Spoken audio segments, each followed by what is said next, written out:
मोला भाटो कबे वो तोर दीदी के बनहू मैं दो का भाटो कबे। मोला भाटो कबे वो तोर दीदी के बनहू मैं दो का भाटो कबे। ठेंगा देखा के झन छाटो कबे।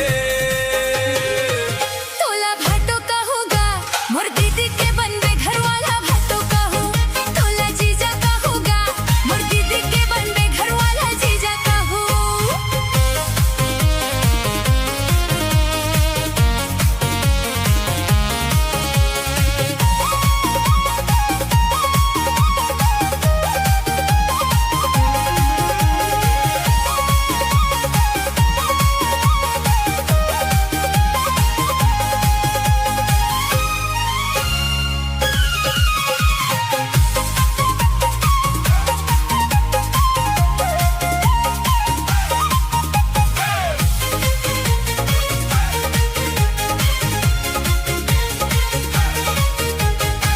एक झन मोर सारी है सारी कुआरी है सारी के बहिनी मोर घर वाली है। एक झन मोर सारी है सारी कुआरी है सारी के बहिनी मोर घर वाली है।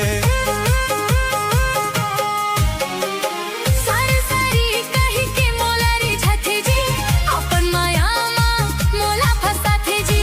सारी सारी कही के मोला रिझाथे जी अपन माया मा मोला फसाथे जी। तई भाटो कबे वो तोर दीदी के बनहू मैं दो का भाटो कबे। तोला भाटो का होगा मोर दीदी के बनबे घर वाला भाटो का हो। ठेंगा देखा के झन चाटो कबे।